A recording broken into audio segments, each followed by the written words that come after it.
On June 30, 1963, Yngwie Malmsteen was born in Stockholm, Sweden. Yngwie, who was the youngest of 4 children living with his mother Rigmor, sister Anne-Louise, and brother Bjorn, initially showed no interest in music. On September 18, 1970, Yngwie did, however, see a television special about the passing of guitar iconoclast Jimi Hendrix. The audience was bombarded with torrents of feedback as Hendrix sacrificed his guitar in flames, and 7-year-old Yngwie gazed in awe. The guitarist Yngwie was born on the same day as Jimi Hendrix passed away. Yngwie is a bad boy child who enjoys causing trouble at school.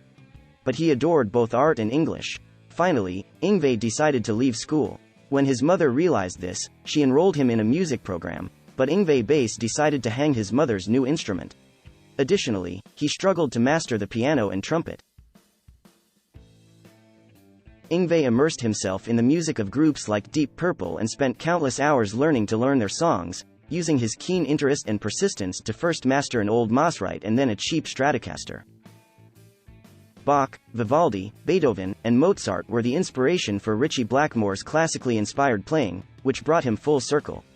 Yngwie's extraordinary style started to take shape as he assimilated the classical structures of the classics.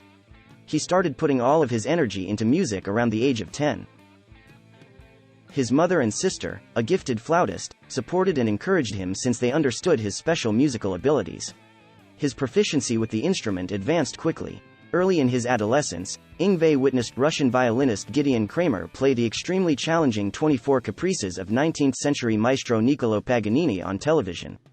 The result was profound, and Yngwie finally realized how to marry his passion for classical music with his developing guitar technique and stage presence.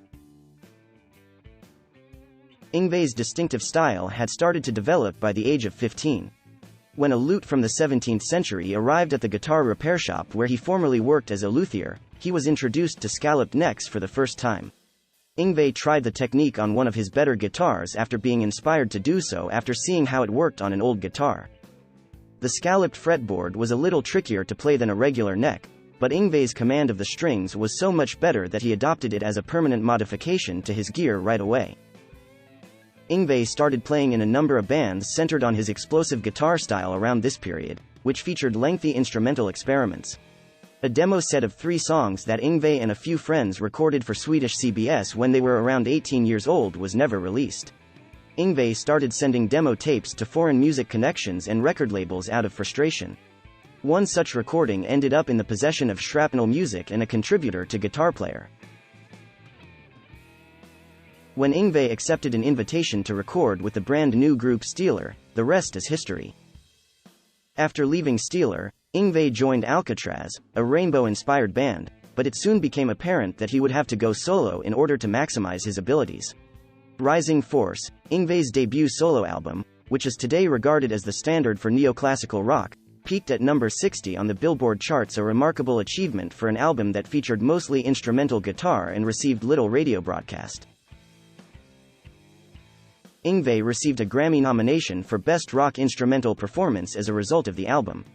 In many reader polls, he received the Best New Talent Award. The following year, he received the Best Rock Guitarist Award, and Rising Force won Album of the Year. Rising Force paved the way for neoclassical rock to enter the music lexicon and made Yngwie one of the brightest new stars in the world of rock guitar.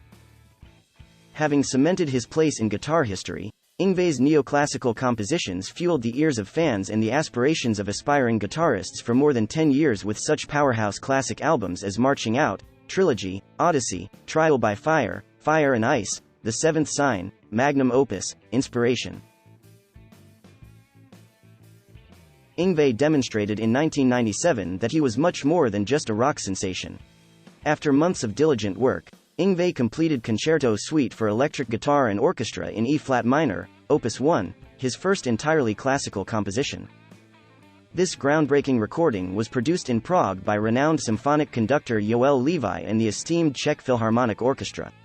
Years later, in 2001, Yngwie finally had the chance to perform the famous Concerto Suite with the New Japan Philharmonic Orchestra in Tokyo.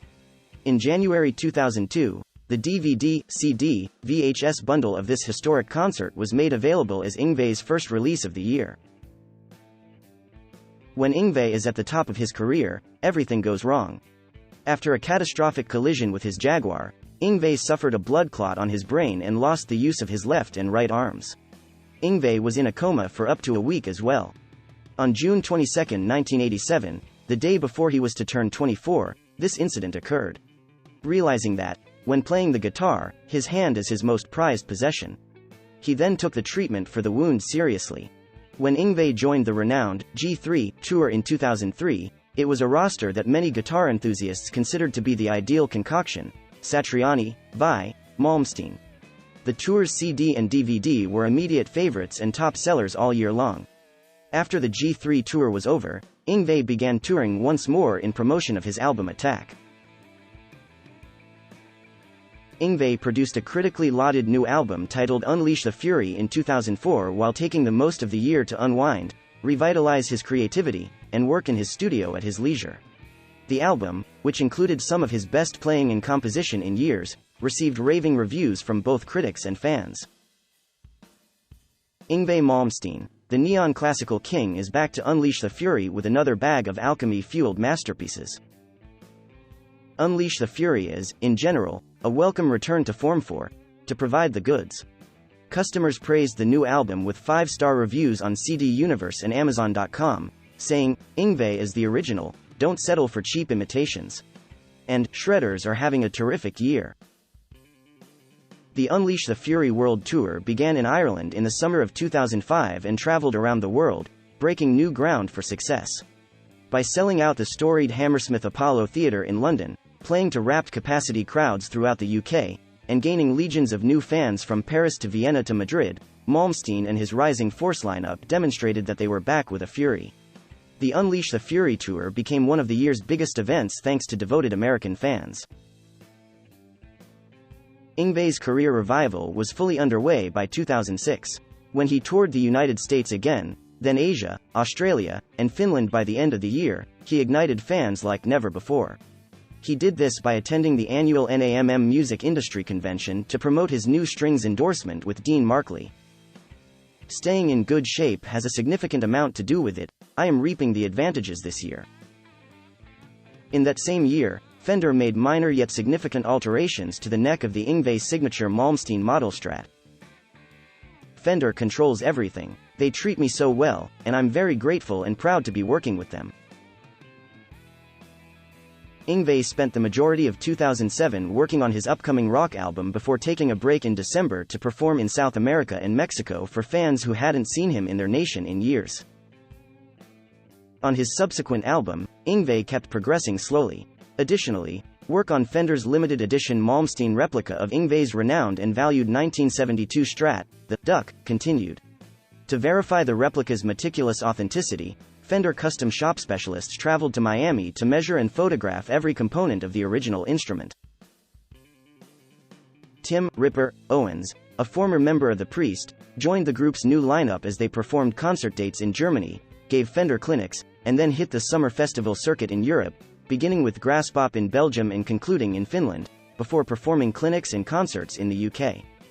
On his own recently founded company, Rising Force Records, Yngwie released his newest studio album, Perpetual Flame, in October 2008. Tim "Ripper" Owens made his Yngwie debut on the album.